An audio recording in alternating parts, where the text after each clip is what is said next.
This video is brought to you by the Wellness Investors. The Wellness Investors are a collective of individuals with uniquely diverse backgrounds. Our goal is to inspire, motivate, and entertain. Visit thewellnessinvestors.com and start enhancing your life, one sector at a time. My buddy Paul. Hello.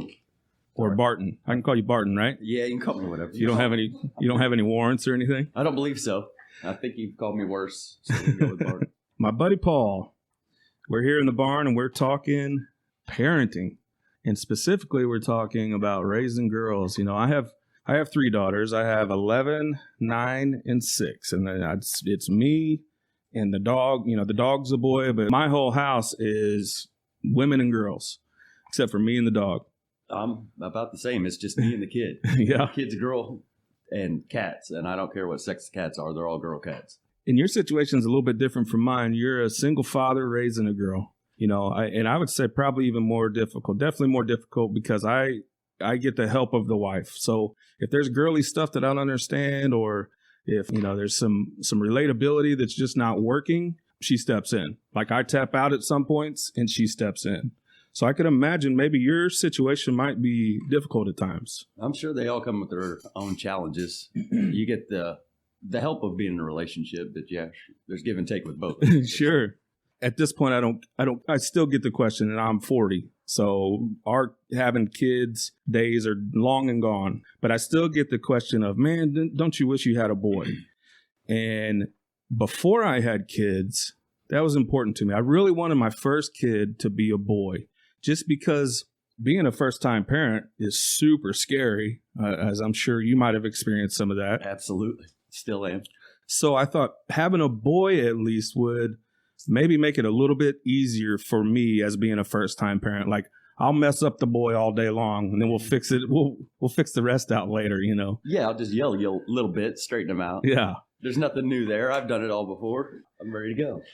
But girls, you know, and I don't have boys, obviously, but I do have boy nephews, and I can definitely say that I treat them different. And I'm sure some of that's just nephew stuff, but even the boys, I treat them differently. That's one of the things I kind of wanted to talk about, was like the discipline part of it. It's tough. Just the other day, she accidentally spilled some French fries. And I said, "Why'd you do that?" And she started to cry. And I was like, "No, I'm going to cry over French fries. It's fine. You didn't do anything wrong. You were just trying to hand them to me to share. I was trying to teach you something, but I'm sorry. I guess I changed my tone as I did it. I will correct that." I don't know if you're a spanker, and I'm typically not, but I have. And man, you want to talk about, I mean, I'm probably the worst spanker ever, because I want to spank them hard because I'm mad and in the moment, and I want them to remember this. And then I totally pull back at the very end. So I probably even barely touch them. Yeah. Later, you probably realize that's probably the worst time to do it. Like, I got to sit down and think about this spanking before I perform it. But yeah, I'm indifferent about it. I don't spank myself because I don't think it's necessary. Like I said, I changed the tone of my voice on accident, and she's upset and feels horrible. Yeah, a spanking is not going to do anything productive, I don't think, in that situation. How old is your daughter? 5. 5. So just started kindergarten this year? She will next year. I was working out of town, too late to get her signed up for pre-K. I really wish I would have, but we missed it. And we'll start ready for kindergarten this year. Yeah. I'm excited for it. Yeah. Are you nervous about that as well? I am. For a ton of reasons. Nervous for her, nervous for me, the logistics of to and from school. But I got a lot of help, though, so it'll work out. I just, as a parent, you feel like this is my responsibility. I'm going to take care of all this. And then when you get help, you almost feel guilty. You're like, it's not your job. It's mine. So I have a background in mental health, and I talk to a lot of people and give advice. I give advice a lot. But when it comes to my own kids and my own family, I'm not in any kind of position, nor do I try to, be my own kid's counselor or, some of the things that I would maybe advise other people, I don't do myself. It's also like, my dad was the mechanic. He's the one going down the road with the trucks, black smoke pouring out of it. Yeah. He'll work on your car all day long. You won't touch his 15 years. Right. And I think we're lucky in that regard, too, that we both have family that is willing to help. My parents are very involved in my kids' lives. My in-laws are very involved in my kids' lives, and they're local. They're all local, and Sarah's siblings as well, and my sibling is, of course, very involved. And I feel like yours is the same way. Yeah, absolutely. And that was one I'm still learning. Being separated is the in-laws part of it, and kind of mending that relationship a little bit, and understanding their involvement, how important that really is. Whenever you're separating or separated, it's easy to get blind to just your feelings and not realizing how important it is for everybody else to still be involved in your kid's life. Yeah, I mean that's a whole dance. I've never had to dance, and I can't imagine the struggles that would come with that. I'm sure either way, whether you're viewing it from the outside or you're a part of it, you probably get it a lot quicker viewing it from the outside than when you're in it and red-faced and hot-headed. So you guys do the co-parent thing. Yeah. And not trying to get too in your business, but there are periods of time where your daughter is not with you. I'm sure that's difficult. I look forward to that break so often, selfishly, and then within hours, sometimes I'm like, where's everybody at? This is boring. Yeah. I'm gonna go pick her up. Yeah. FaceTime her. And just knowing you like I do personally as a good buddy of mine, I know that you probably try to keep yourself busy. Yeah. When your daughter is away for weekends or for however long time. Certainly. Yeah. My house it looks like just dilapidated. And it's because I'm going to work on something, which means I'm going to break something. So something needs work. Yeah. There's like 1,000 unfinished projects sitting around the house. Yeah. Plenty of scrap material laying around. Yeah. What about, the logistics of raising a daughter maybe you do have some experience with nieces or whatever, but when I was a new father, and I still feel like a new father, my oldest is 11, but it's still all foreign to me. It seems like I don't claim to have any answers whatsoever, but just like there's girl stuff that I don't understand. There's gender things that I don't understand. One thing I struggle with is they're scared of everything, and it's like, and I struggle with trying to be sensitive to that's a part of their personality, but also, toughen up kind of thing, rub some dirt on it kind of thing. Yeah. It's fun though, kind of to learn it, right? And especially right now with the world changing the way it is, you don't realize how ignorant you were to some of it. So now you're forced to understand it because of the situation you're in, and convenient that the world is finally coming around too. But yeah, I don't know. Mine's the same way. She does seem scared of everything sometimes, but maybe she just expresses it different than I did. Maybe I was scared of everything too, but I was trying to be tough boy and suck it up and then put on a show and cry about it later when I got home. And that's a stigma, again, me having a mental health background, that's a stigma that I always try to tell people we're trying to get away from. It's okay for guys to talk about their feelings. It's okay for guys to be sad. It's okay. You're not being tough by holding all that in. In fact, that can be some of the most dangerous stuff some of the most dangerous ways to manage our emotions is keeping all that stuff in and letting it fester and build and potentially come out some other way. Yeah. Yeah, for sure. Usually violence or physical with guys. Or I guess there's probably a lot of situations of mental abuse. You just don't hear about it as much because everybody was afraid to talk about it. And I think I see it mostly just from my line of work with self-medicating. Yeah. And I've been guilty of that before. I don't want to think about my feelings. I don't want to think about, some of the grief I've experienced in my life. So I'm just going to catch a buzz and not think about my problems, or at least for a few hours, and I know plenty of guys like that.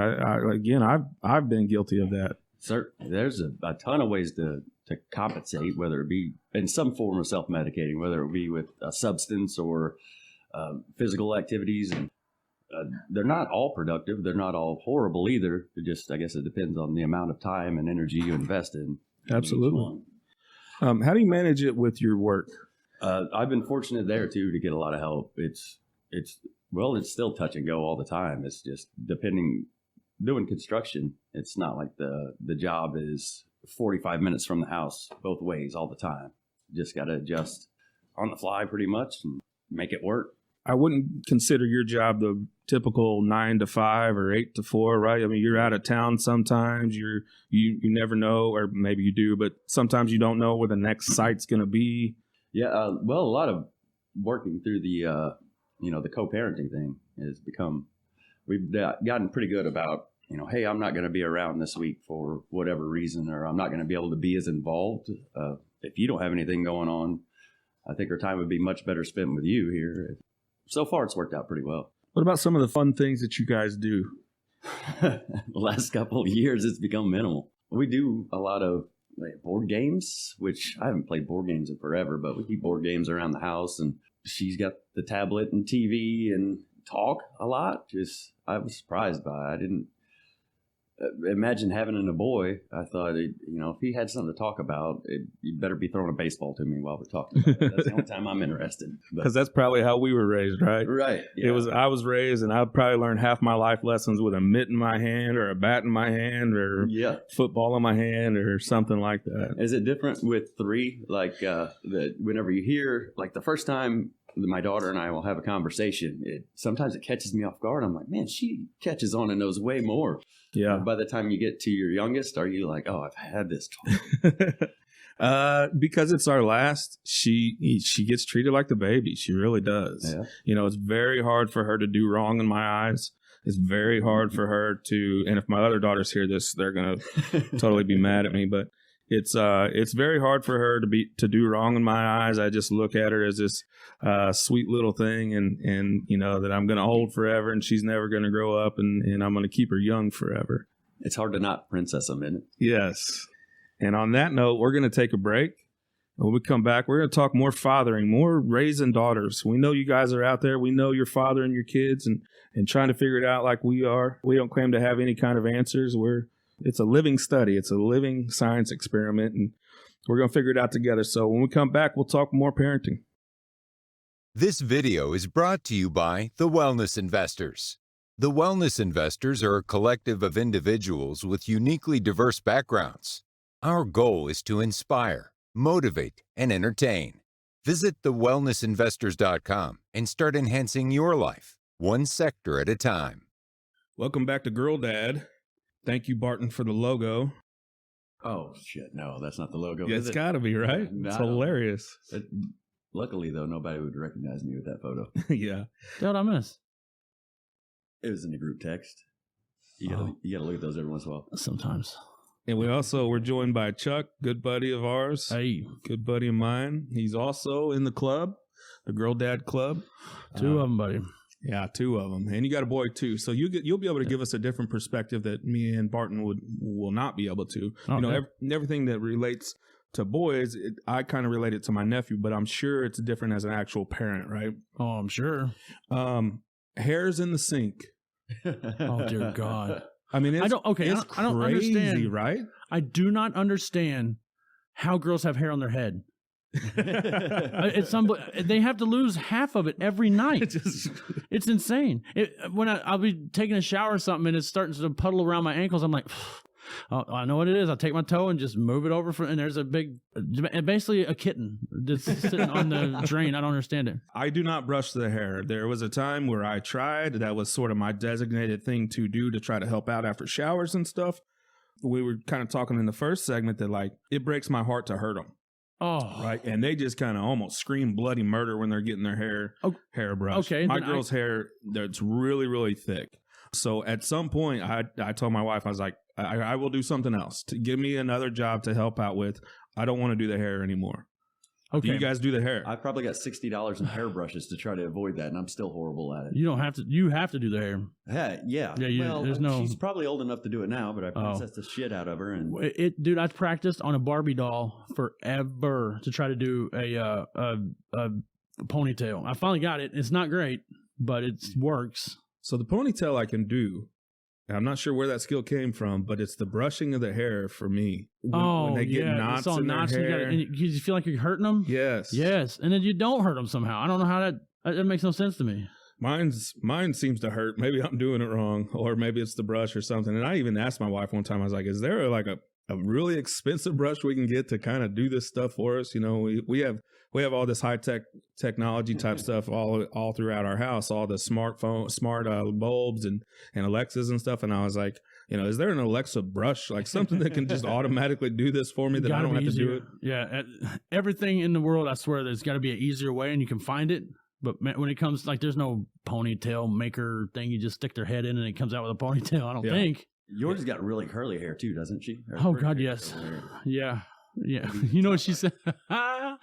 So her teacher was like, my real dad, I haven't seen him since I was like 10 years old or something like that. You guys want to talk about that for a while? Yeah. That sounds like a great podcast. Anyway, so I hadn't seen, but he had really curly hair, and I completely forgot about it. Nobody on my wife's side of the family had curly hair. So she was asking, do what? You haven't had hair since I've known you. Yeah, I don't know what my hair looks like. It could be all white for all I know. My wife was always asking me, does anybody in your family have curly hair? And I couldn't think of anybody off the top of my head at the time. So she goes to school with she has no idea how she has curly hair. And her teacher goes, so who do you get your curly hair from? Now, we have a golden doodle named Millie. She says, where do you get your curly hair from? She goes, my dog Millie. Oh, dude, it's so funny. Did you say something about you don't want to hurt him? That's what it was, hurt him.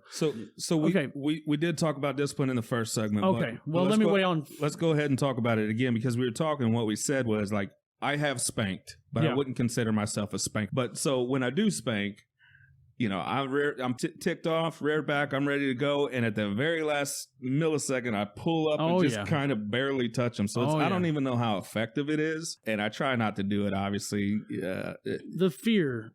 Okay, I want to talk about that, because I do have a different perspective than you guys. When I had my boy first, and that's my little dude. He's a man, and I would beat his ass when he did something. I would wear him out. Then when I had my little girl, I was like, oh no, the whipping stopped. They stopped. I swear to God, I whipped one time. I whipped my daughter one time, my oldest daughter, and my youngest daughter never. When I had the girl, I was like, oh, that's not. Yeah, you don't do that. Yeah.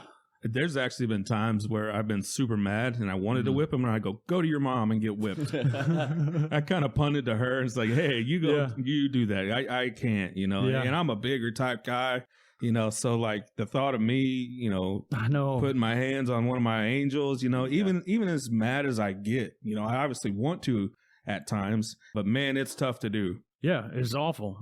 Okay, I'll tell you the only time that I had to. Now this is gonna sound bad, but I didn't know what else to do. The only time that I whipped my oldest daughter, and it was not hard at all. It was just more for fear. She had to take this medicine. Had to. There was no way around it. She would not. And I was like, look, I'm going to have to give you a spanking if you don't take this medicine. There was nothing. I can't. If I forced it down her throat, she just spit it out. There was nothing else I could do at the time. I thought, and to this day, I don't know what I could have done. Yeah. But finally, I whipped her and she took it, man. Oh my God, dude. I think about it like it was yesterday all the time. I can't believe it worked. It drives me crazy. It did somehow. Like I say, it haunts me to this day, but I really don't know what else I could have done. So, and I don't know why, but my girls are absolutely terrified of getting swabbed for like strep. And even with all this pandemic stuff and getting tested for that at times, they're terrified. And, you know, sometimes I'll be at home with them on a sick day or something when my wife's at work and she's like, hey, can you go take them to convenient care and get them tested? And I'm like, no. I'll wait till you get home. Yeah. Because they will seriously have meltdowns in the office or in the lobby, you know, and sometimes we get away with it. Sometimes the nurse practitioner or the doctor come in and say, well, we think it's enough to just go ahead and treat it without actually swabbing. But the times where they're hardcore and they're like, no, we're going to swab, we just leave. We really do. I'm not going to force, and I told my wife this, I'm not going to force that to happen. I mean, just complete meltdown, like it's the end, the world is ending. And I don't get it. I don't know where that comes from, but that's something I've experienced. I found myself trying to take up for her for times when I shouldn't, and I'm the same way. I'm like, at first she shouldn't be fighting getting the swab, but then I'm over there going, lady, you come any closer, I'm gonna hit you. Right. That's what happened with during this pandemic, the first time that she had to be tested, when they shoved that swab way up your nose, and I don't know, but it seemed like the fear talk behind it was worse than how far they shoved. Because if you talk to somebody else, kids talking to each other, they say they shoved it in your brain, you know. So she was terrified.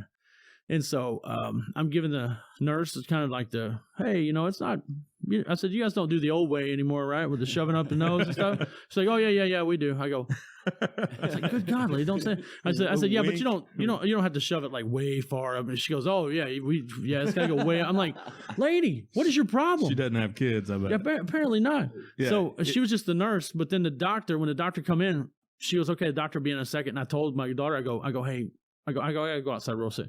And I went outside and waited for the doctor, and I go, hey, go in there and make it okay, because your nurse just scared the crap out of her. Yeah. It's like, I mean, I'm when it comes to my daughters, man, the thought of them being hurt. Yeah. I mean, even skin knee, man, I'll cry. And I get overly defensive. So, we went to Monster Jam recently. I've talked about that on I'm on 30 podcasts. So I've talked about it on 25. But we're leaving Monster Jam. I got my girls with me, and there's this guy who's had some drinks, and he's on the escalator, and he's turning around, and he's kind of talking to us. Can't really even understand what he's saying, but he's obviously drunk. And he keeps trying to talk to us, and my girls are right there. And I go, buddy, listen, we don't want to hear it. We're not interested. Turn your fucking ass around. Yeah. But just that defensiveness, and anytime, you're in kind of a hairy situation or whatever, I feel like a superhero, because I'm so defensive with my girls, and my girls are my angels.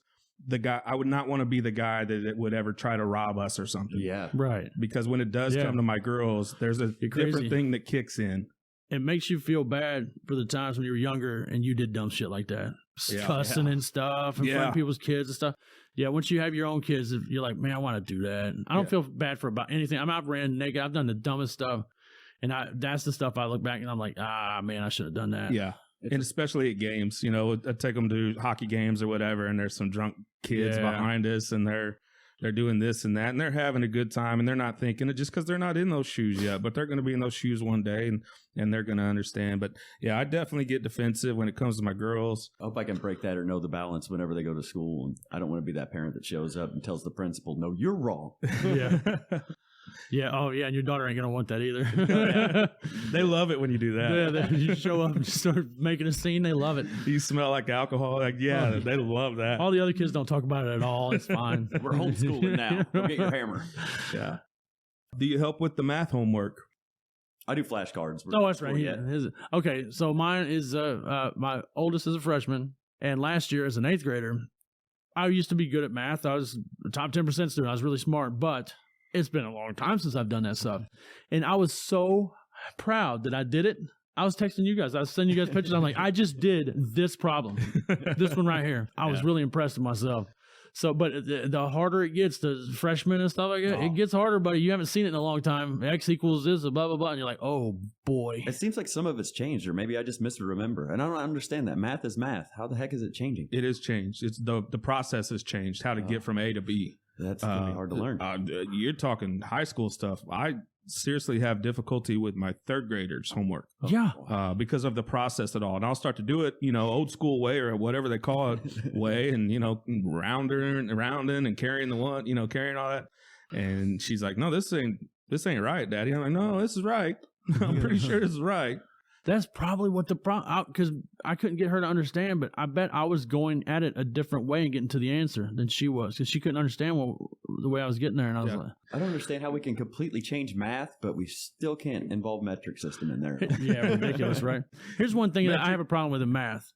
If you do the process right to get to it, I don't think you should get it wrong. I don't think you should get the answer wrong. You know what I'm saying? Oh, look, maybe you missed 8 plus 4, you put or 10 or something. You wasn't thinking, you got a bunch of other stuff to do. But if the process is right, that's what you want. That's what you're learning, the process. You want the practicality of math to be applicable in real life. Yeah. So, yeah, I agree. If you understood the process and you got all that right, why is the answer really The answer doesn't matter. The process matters. If you know how to get there, that should be fine. Yeah, because that's the one you got to show your work. All the time. Yeah. Tell me how you got there. Why are we showing our work if that stuff doesn't matter? Right. Yeah. The answer is wrong. Just so they know that you're not cheating. It'd make me want to just write down the wrong answer and be like, well, you were going to count me wrong for the work anyway. I showed my work. Yeah. It was Joey sitting next to me, but I showed it. Yeah. Why would I take my time to show my work if I'm going to get the answer wrong and it's all wrong anyway? I get no credit for that work I just did. What I want to talk about now, talk about some of the negative things of having, or not the negative things, but some of the struggles of being a dad of a girl and just a dad in general. How long is this podcast going to be? I got about 5 hours worth of this stuff. I got a feeling most of mine are still yet to come. Yes, it is. But what I want to talk about right now is the positive aspects of it, and positive aspects of just being a parent and reciprocating with it too, like learning from her and being interested in something that I typically would be like, no, I'm not learning how to paint fingernails. It's a waste of my time. That's okay. That's funny you say that. I made a point when I had kids. if there's no reason to say no, I'm not going to say no. And I'm never going to say I'm too tired to do blah. Yeah. I will always get my ass up and do whatever it is that they want to do. Yeah. Always. And yeah, it leads you to some hairy situations, man. It leads you to some cool shits too sometimes. I mean, the imagination, just to watch their imagination just run wild, man, this is so amazing. Yeah. One of my favorite quotes from Harmon Killebrews' autobiography, I'm not sure. Harmon's in the back with his dad and his brothers, right? And they're playing baseball. And Mom's in the kitchen, and she yells out the window.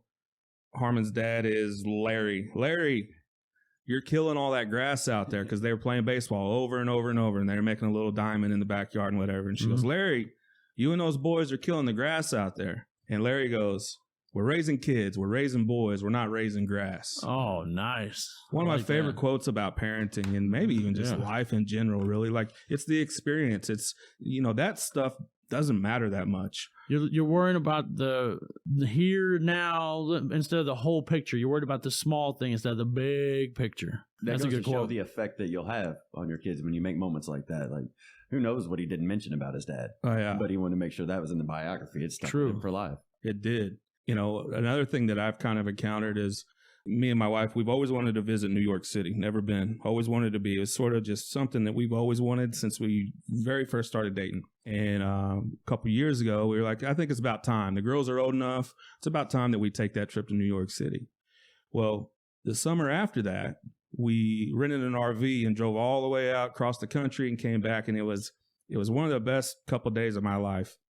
And ever since then, we kind of come back and she's talking about going to New York City again. And I was like, anything that I experienced myself for the first time, I don't want to do it without my kids there at this age. I know they're going to get older. They're going to want to do their own thing. They're not even going to want to be around me. They're going to go off to college and have their own lives. And that's the goal, right?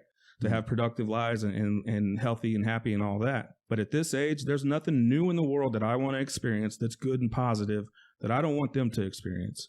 It's kind of a life-changing thing for me, and it definitely changed my perception because, one of the places we visit was Mount Rushmore, which, if you're an American, that's kind of one of those places you have to see at some point in your life.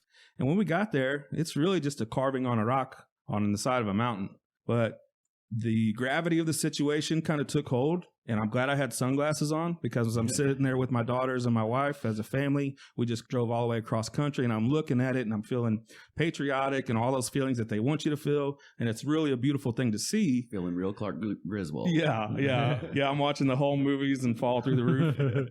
And so I'm glad I had sunglasses on, but I'm sitting there looking at it, and to have that experience without them there wouldn't have been, I wouldn't have needed glasses.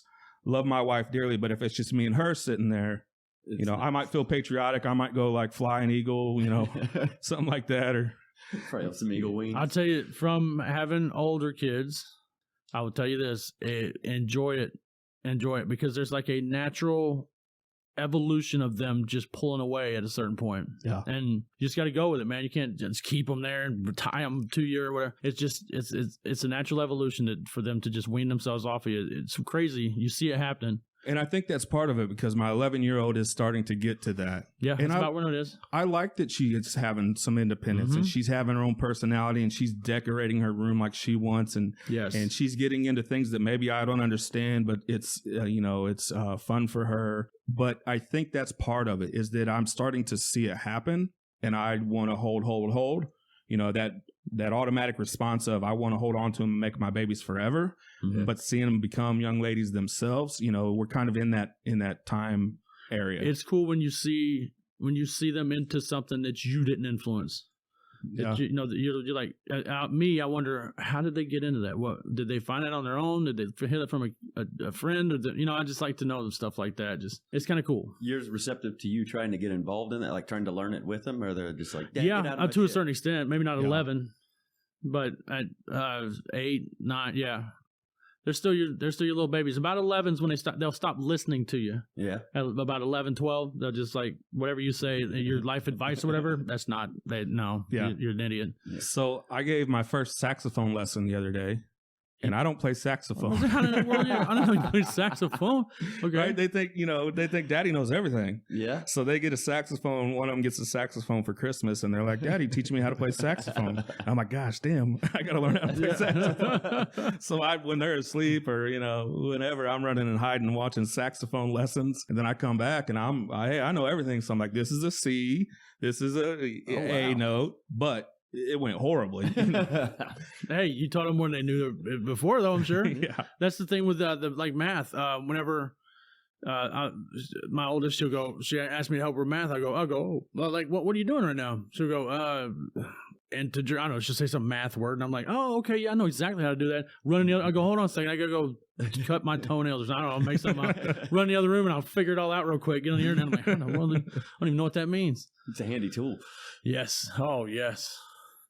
Speaking of the vacations, she's been on me about wanting to go to the beach, and I cannot wait to go. I'm like, I want to take you bad, but you're going to be old enough that you're going to hate it for what it is. That way I don't have to do this again, and we can go somewhere fun next time. How old is she? 5. Dude, take her to Chicago. Out like she'll think that's a beach. Yeah, 1,000%. She'll think that's a beach. I'd take her to St. Joe. Oh yeah, just maybe somewhere St. Joe, where she's going to be like covered in sand and the sand in places you don't want dude, it. Chicago's great. Chicago looks exactly like the beach. You don't have to drive all the way 16, 17 hours. That'd be miserable. Yeah. Of all the places I've been, Chicago is one of the most interesting because you have this huge metropolitan city, right? It's the third city, it's third largest in the United States, and literally next to it is a beach. I mean, it's crazy. It's a beach. It's a beach. And it's literally Lakeshore Drive separating the two. So on one aspect, you have this world over here. And on the other aspect, there's sailboats and fishermen. You have everything there. Seals and everything. Yeah, it all does. Those, you get the pass for the museums. There's like 5-6 museums you get with one pass. Oh, man, she loved that. Really? The aquarium and stuff. Oh, man. I haven't been to St. Louis's. Take a train there, too, man. She loved that. Did she run around? Oh, they do got high-speed rail. Yeah, dude. Yeah. So this summer, we're renting an RV again. That's kind of become our thing. It's really, for us and having 3, it's really the best way to travel for us because I can just drive. My wife can handle all the kid duties and all the eating and all that stuff. They don't get super tired of being cramped up in a van or a car or whatever. They can kind of roam free at times. They can take a nap. They can get on their phones and do that. So it makes traveling a lot easier for us. But this summer, we're going to be hitting Route 66 in southern Missouri, driving all the way out to the Grand Canyon and then driving it back. Oh, that's amazing. Yeah. And again, it kind of comes back to anything that, I've never been to the Grand Canyon, but anything that I experience, I want them to experience too. So we're really looking forward to that and really excited about that. Okay, so I got a question. My vacation this year, we've been promising her for 2 years, and I think she's at the right age to go now. Disney World or Disneyland? I've been to Disney World. Of course, I grew up down there, but I've never been to Disneyland. Have you ever been to Disneyland? Never been to either. No. You've been to California, right? Okay. I've been to California, but not Disneyland. I can't figure out. I kind of want to go Disneyland. I've never been there. Disney World's bigger, and they got all them parks. And there's SeaWorld there, and everything else is there. Busch Gardens, all that stuff. No shortage of different things around Disneyland, though. Probably not. I have no idea. They get the big Legoland there or something, too, don't they? I would have a blast with that. Oh, man, they got one in Kansas City I want to take the kids to. But yeah, Disney World, Disneyland. I don't know. Yeah, I've never been there, and I honestly don't know a whole lot about them. I don't think you can go wrong either way. Yeah, they both be a pretty interesting trip, I would think. I always kind of thought that there's like perceived fun things that you're supposed to do as a parent, but they're actually not that fun with your kids, So like some of that, even I'm kind of on my soapbox here, but like some of those parades that you go to and just some of these things that are perceived to be fun, and I don't think the kids actually have fun. No. I'm gonna tell you something that's not fun. Not fun. Okay, so I always had the idea of, okay, when they get old enough, go to the park. They can play with other kids and you just kind of chill out. No, the park is so much work. Yes. They want you have to do everything. Daddy, push me. Daddy, come over. Daddy, can we go over here? Can we go on this side of the park? We come over here. Oh my gosh, it's the most work. Yeah, you bring the newspaper and kick your feet up, and you're going to relax finally for the first time after working all day. Not happening. And you're all sweating and yes, it's the most. Yeah, that was the wrongest I've ever been in my life about anything. There's no good balance of numbers of kids. It's never enough for you to be entertained. You're still the entertainment. Yes. And then if you're not, then something's going wrong. They're into something that you got to go stop. Do you want to hear the story about when my daughter just had her birthday? It was the worst. Okay, so we had rented a gymnasium and where they play volleyball, basketball, run around, whatever. And I got a bounce house thing, and I brought that, blew it up, and I told the wife, I go, listen, I had to work that day.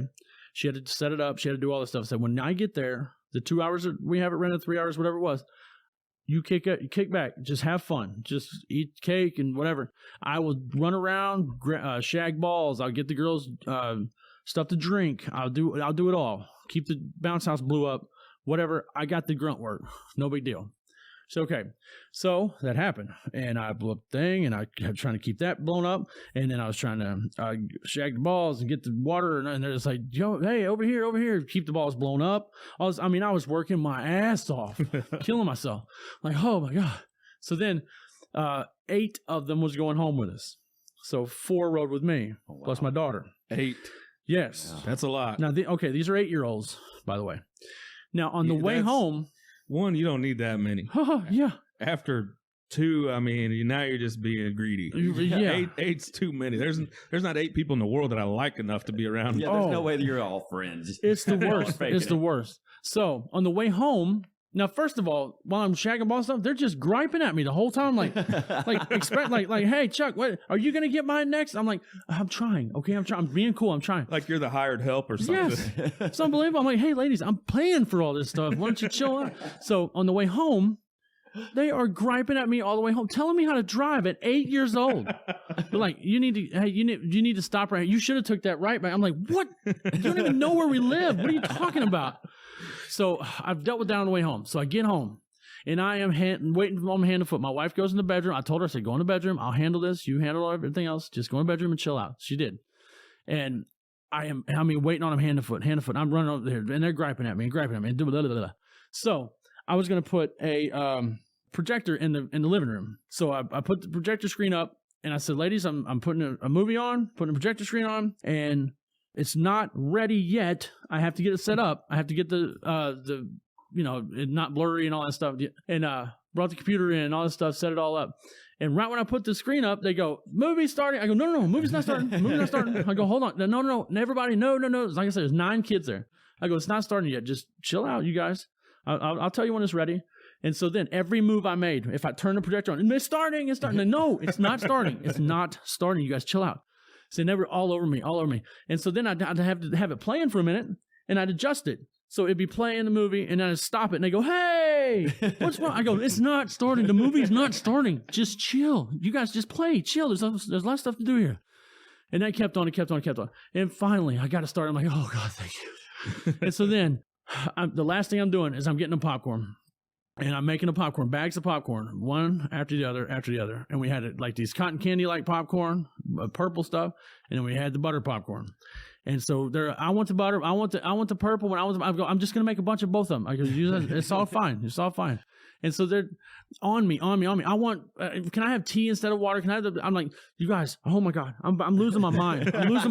And they're just. Letting me have it, dude. And this one little girl, she hadn't said a word all night. And there was a point where I was like, man, I hope she's having a good time. I was at my house. I don't want her to have a bad time. Right. And so she's really quiet and stuff. And so I'm just taking a beating. I mean, an absolute beating. And then the little girl walks over there. She was so cute, walks over and she just leans into me and I lean into her. I'm like, is there something wrong, baby? She goes, you're not going to burn that popcorn, are you? I go, oh my God. So I went and I opened the door. And first of all, I opened the door to the bedroom.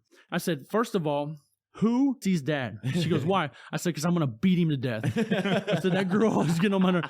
And I said, and you're up. I'm out. I can't do this anymore. They're about to drive me insane. Yeah, I tap out often. And I think that's why, it might be more difficult for you at times because you don't get that. I've learned not to share an idea. Yeah. Like you said, I'm going to turn the movie on. Like I won't do that until there will be an official announcement. Oh yeah. That is a good, I always tell people with new kids, I'm like, hey, don't do anything with your kid that you're not prepared to do for 7 hours. Don't throw the kid in the air and go, hey, you like this, buddy? Throw him in the air. Don't do that. You're going to have to throw him in the air 45 times. Don't do it. You better deliver too. Oh yeah, I have, my girls have grandparents that'll go, "Hey, we're gonna get a this and we're gonna get a that," and they say it flippantly, just in passing, like, "Oh yeah, we should get you a new dog sometime." Well, that becomes the truth. That becomes they don't forget. No, so they come home and say, "When's my grandma gonna give me that dog that she promised?" Yep. I'm like, "What dog? What are you talking about?" Yep. That's the incident we have with our cats. We had 2 cats before; they disappeared. We promised her during T-ball, or my stepmom promised her during T-ball that she had 3 kittens, and when they were old enough, she could have them. Right before they were old enough, there was an incident where a dog got in the front yard and the cats didn't make it. Yeah. So she looked in the paper and went and found 3 kittens. I was like, the scenario changed. We didn't have to stick with 3. We could have went 1. Man, I told her 3. They take everything you say literal, and you better deliver. You're going to hear about us. But my middle child is very determined, and I love that about her. I love that about her personality. But man, in times like that, it can really get to you because she's so determined at times that she's not going to let you off on that promise you made, especially or like even an empty threat. Oh, you're going to take my phone away. Like she wants it all. She's very black and white. If you say it, she's going to believe that it's going to be done one way or another. Yeah. Don't think you're just going to say something to make them happy for a second. So they'll leave you alone. It ain't going to happen. If you just say it, you better deliver. And everything we're talking about here, you have to learn that through experience. Mm-hmm. You have to go through those times of not delivering on a promise and having to hear about it for 3 days and whatever. And they'll even bring it up years later. Oh, remember that time you promised me this? We were going to go to Disneyland that one time. You're like, I said that when I was drunk. Yeah. I've sit there trying to evaluate in my head. I'm like, God, I did not promise like a Ferrari when they get 16 when they were 4 years old, did I? Because they will remember it somehow. Yeah. Parenting is definitely something that you learn through experience. Again, you're not always going to get it right. We know there's guys out there just like us. Heck, we're friends with some of them. They're experiencing the same thing. And that's why we did this podcast. We wanted to kind of, let you know that we're out here and your feelings that you're having is common and the everyday guy is struggling with it too. So we appreciate you tuning in and we'll check you guys later. Thanks, guys. Hey. Yeah.